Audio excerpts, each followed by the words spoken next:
ప్రస్తావిస్తున్నారు. విరించిర్దీర్ఘాయుర్భవతు భవతా తత్పర శిరశ్చతుష్కం సంరక్ష్యం సఖలు భువి దైన్యం లిఖితవాన్. విచారః కో వా మాం విశద కృపయా పాతి శివతే కటాక్షవ్యాపారః స్వయమపి చ దీనావనపరః అని ఈ శ్లోకం. ఈ శ్లోకంలో ఆచార్యుల వారు చెప్పిన విషయాన్ని ఇంకొక కోణంలో, ఇంకొక అందమైన కోణంలో ప్రస్తావన చేసి చూపిస్తున్నారు. విరించి దీర్ఘాయు భవతు. విరించి అంటే బ్రహ్మగారు, ఈ సప్తలోకాలను సృష్టి చేసినటువంటి బ్రహ్మగారు దీర్ఘాయుర్భవతు, దీర్ఘాయుష్మంతుడు కానీ. భవత తత్పర శిరశ్చతుష్కం సంరక్ష్యం. ఒక తలకాయ అయితే నువ్వు తుంచి వేసేసావు కదా, 5వ తలకాయని నువ్వు తుంచి వేసేసావు కదా, ఆ తుంచి వేసిన తలకాయ కాక మిగతా 4 తలకాయలు ఆయనకు చక్కగా ఉండని నువ్వు ఆయన 4 తలకాయలను చక్కగా కాపాడు. భవతా తచ్చిర చతుష్కం సంరక్ష్యం. మిగిలిన 4 తలకాయలను నువ్వు రక్షించు. ఆయన వాస్తవానికి నాకు ఉపకారమే చేశాడు. ఆయన నాకు చేసినటువంటి హాని ఏమీ లేదు. సఖలు భువి దైన్యం లిఖితవాన్. ఈ భూలోకంలో పుట్టినటువంటి నాకు నా నుదిటి మీద దైన్యం లిఖితవాన్, దీనుడివి కా అని రాసేశాడు. దీనుడివి కా అని రాసేసినవాడు పాపం స్వతంత్రంగా రాయలేదు, నేను చేసినటువంటి కర్మలకు ఫలితంగానే రాశాడు. సఖలు భువి దైన్యం లిఖితవాన్.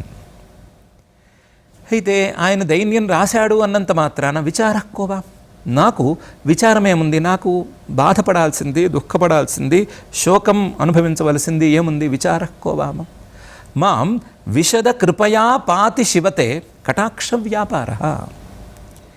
ఓ విశద, ఓ శుభ్రమైనటువంటి వాడా, కృపయా చాలా దయతో పాలిస్తోంది.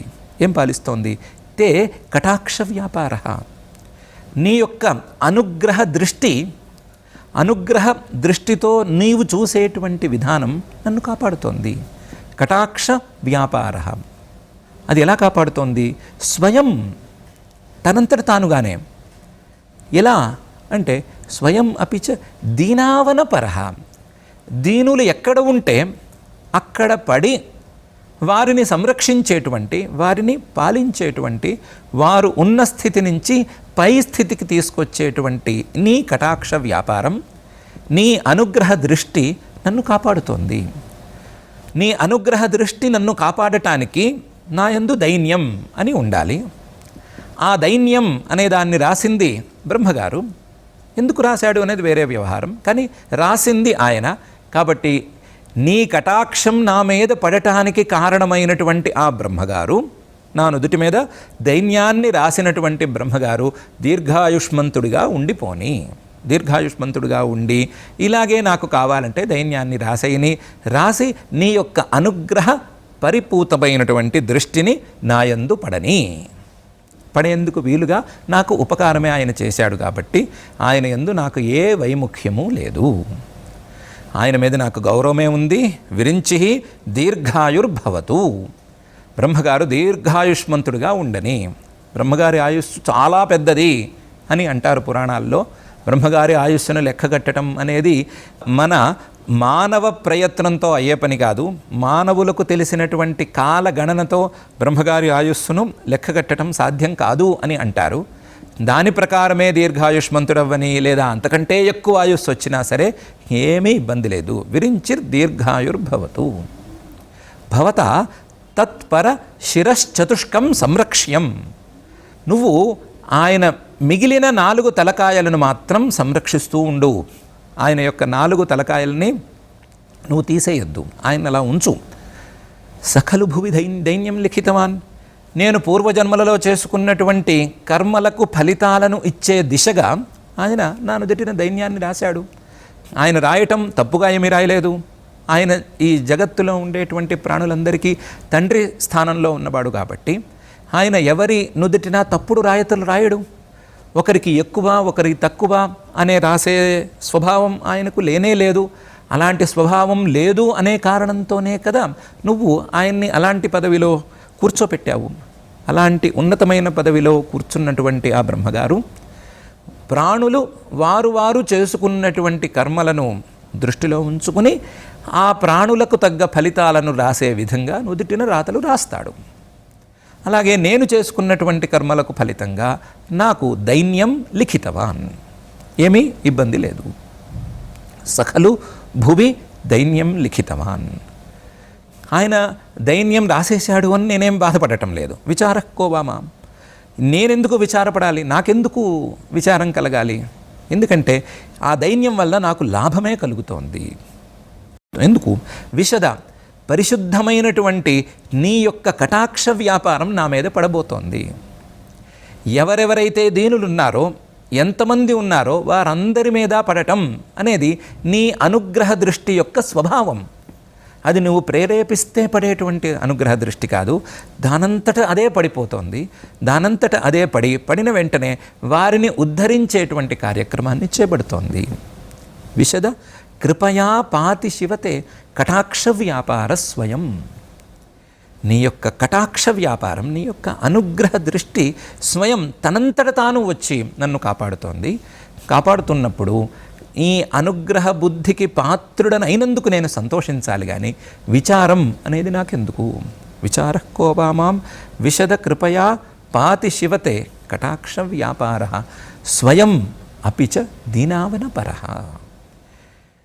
దీనులను సంరక్షించడంలో తత్పరతతో ఉండేటువంటి నీ అనుగ్రహ దృష్టి నా మీద పడటానికి ఈ దైన్యం కారణమైంది. బ్రహ్మగారు రాసినటువంటి దైన్యం కారణమైంది. దీనుల యందు అనుగ్రహ దృష్టి నీకెందుకు పడుతుంది అంటే, నీవు శివుడివి, ప్రాణులందరికీ మంగళాలను సాధించి పెట్టేవాడివి, ప్రాణులందరికీ మంచి ఫలితాలను ఇచ్చేటువంటి వాడివి.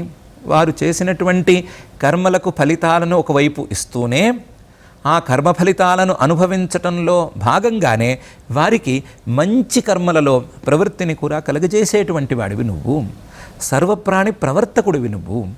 అలాంటి శివుడివైనటువంటి నువ్వు ప్రాణులందరినీ సన్మార్గంలోకి ప్రవర్తింపజేయాలి అనేటువంటి ప్రయత్నంలోనే ఉంటావు. ఆ ప్రయత్నంలో భాగంగానే నువ్వు నాయందు కూడా కటాక్ష వ్యాపారాన్ని కలుగజేస్తున్నావు. ఆ కటాక్ష వ్యాపారాన్ని అందుకున్నటువంటి నేను కూడా ఉన్నత మార్గంలోకి ప్రయాణించే అవకాశాన్ని పొంది ఉంటున్నాను. అందువలన నాకు లాభమే జరుగుతోంది అని పాజిటివ్గా ఈ శ్లోకంలో ఆచార్యులు వారు చెప్తున్నారు. విరించిర్దీర్ఘాయుర్భవతు భవతా తత్పర శిరశ్చతుష్కం సంరక్ష్యం సఖలు భువి దైన్యం లిఖితవాన్.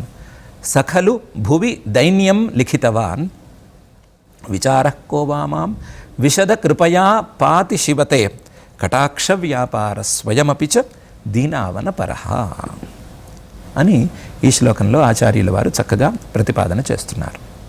ఈ శ్లోకంలో భక్తుడి నోటి వెంట విరించిర్దీర్ఘాయుర్భవతు భవతా తత్పర శిరశ్చతుష్కం సంరక్ష్యం అనేటువంటి మాటలను అనిపించటం ద్వారా ఒక అంశాన్ని లీలగా ఆచార్యుల వారు స్పృశింపజేస్తున్నారు. బ్రహ్మగారి 5వ తలకాయని తుంచినటువంటి పరమేశ్వరుడు, 2 కథనాలు మళ్ళీను, పరమేశ్వరుడే త్రుంచాడు అని ఒక కథనం, వీరభద్రావతారంలో ఉండగా త్రుంచాడు అని మరొక కథనం. ఈ 2 కథనాల్లోనూ ఆ బ్రహ్మగారి తలకాయ పరమేశ్వరుడి యొక్క చేతికి అంటుకోగా, బ్రహ్మగారి కపాలం పరమేశ్వరుడి యొక్క చేతికి అంటుకోగా, ఆ అంటుకున్నటువంటి బ్రహ్మ కపాలం పరమేశ్వరుని చేతిని విడిచి వెళ్ళలేదు, చేతికి అంటుకుపోయింది. బ్రహ్మగారి కపాలం చేతికి అంటుకుపోయింది. బ్రహ్మహత్యతో సమానమైనటువంటి క్రియ ఇది. కాబట్టి బ్రహ్మగారి తలకాయ తుంచివేయటం అనేది ఆయనకి కూడా చేతికి అంటుకునే స్థాయికి వచ్చేసింది. దాంతో ఆయనకి కపాలి అనే పేరు కూడా వచ్చేసింది. ఈ కపాలాన్ని చేతిలో అంటించుకుని దీన్ని వదిలించుకోలేక ఆయన అక్కడక్కడా తిరుగుతూ వచ్చారు. మళ్ళీ 2 కథనాల ప్రకారం కపాల విమోచన తీర్థం అనేటువంటి తీర్థంలో ఈ కపాలం వీడిపోయింది. వీడిపోవటంతో ఆయన చేతిలో కపాలంతో ఆయన విముక్తుడయ్యాడు అనేది ఒక కథనం. ఇంకొక కథనం ప్రకారం బదరిలో బ్రహ్మకపాలంలో ఆయన ఆ బ్రహ్మకపాలాన్ని విడిచిపెట్టుకోగలిగారు. విడిచిపెట్టుకోవటం ద్వారా ఆ స్థానానికి బ్రహ్మకపాలం అనేటువంటి పేరు వచ్చింది అనేది ఇంకొక కథనం. ఈ రెండు కథనాల్లో భాగంగానే పరమేశ్వరుడంతటి వాడే తాను చేసినటువంటి బ్రహ్మగారి తలకాయ గిల్లటం లేదా బ్రహ్మహత్య అనేదానికి నిష్కృతిని సాధించటానికి ఎంతెంతో తిరగవలసి వచ్చింది. దాన్ని వదిలించుకోవటానికి ఆయన కూడా ప్రయత్నం చేయవలసి వచ్చింది అని తెలుస్తోంది. ఎంతో ప్రయత్నంతో నువ్వు ఇలా వదిలించుకున్నావు అనే భావాన్ని ఇక్కడ నిర్దేశించటం ద్వారా అలాంటి ప్రయత్నం నువ్వు మళ్ళీ ఇంకొకసారి చేయవద్దు, ఆ కపాలాన్ని విడిపించుకునేటువంటి ప్రయత్నాలు లాంటి ప్రయత్నాలు నీకు వద్దు, కేవలం లోకంలో ఎవరూ బ్రహ్మహత్యల్లాంటి దోషాలను చేయకూడదు, చేస్తే పరమేశ్వరుడంతటి వాడికే చేతికి అంటుకుంటుంది అని చూపించటానికి నీవు చేసినటువంటి ప్రయత్నం చాలు. ఈ మాత్రంతోనే వారికి ఆ విషయం అర్థమైపోతుంది. బ్రహ్మహత్యాది పాతకాలు ఎవరినీ విడిచిపెట్టవు, ఈరోజు చూడలేదు కదా, దొరకలేదు కదా అనేటువంటి అభిప్రాయంతో ఎవరూ తప్పులు చేయడానికి వీల్లేదు.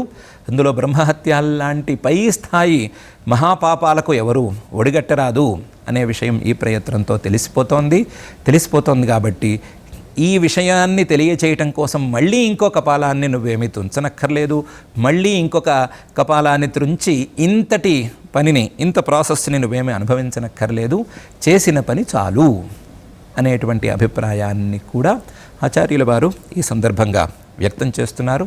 వ్యక్తం చేస్తూనే ప్రార్థనను కూడా బాగా ఈ శ్లోకంలో చూపిస్తున్నారు. నాకు ఉన్నటువంటి దైన్యంతో విచారము లేదు, ఆ దైన్యం ద్వారా నీ యొక్క అనుగ్రహ దృష్టి నా మీద పడితే అదే నాకు చాలు అనేటువంటి ఉత్తమమైనటువంటి ప్రార్థనను ప్రదర్శిస్తూ నీ యందు ధ్యానం కలిగేటువంటి, నీ యందు ధ్యాన బుద్ధి కలిగేటువంటి ఒక ప్రయత్నాన్ని, సందర్భాన్ని నాకు కుదిరించమని ఈ రెండు శ్లోకాలలోనూ ఆచార్యుల వారు ప్రార్థిస్తున్నారు. ఆచార్యుల వారు ప్రార్థిస్తున్నటువంటి ఈ రెండు శ్లోకాల ప్రార్థనల్లో ఉండేటువంటి విశేషాలన్నిటినీ జాగ్రత్తగా స్మరించుకుంటూ అసత్యాన్ని పలకకుండా, కుదృష్టితో ఎవరిని చూడకుండా, కుకర్మలు చేయకుండా, కుసంస్కారాలకు తావిచ్చేటువంటి దుష్కర్మలకు మనం వెళ్లకుండా కేవలం సన్మార్గంలో ఉండేందుకు మాత్రమే ప్రయత్నం చేసేటువంటి ఒక ఆలోచనను మనం ప్రారంభించుకుందాం. ఆ ఆలోచనలో పరమేశ్వర ధ్యానం కూడా అందేటట్టుగా ఓ అంశాన్ని మనం జోడించుకుని మన మనస్సుని, మన శరీరాలని, మన జన్మలని అన్నిటినీ పరిశుద్ధంగా ఉంచేందుకు ప్రయత్నం చేసుకుందాం. ఓం నమః శివాయ.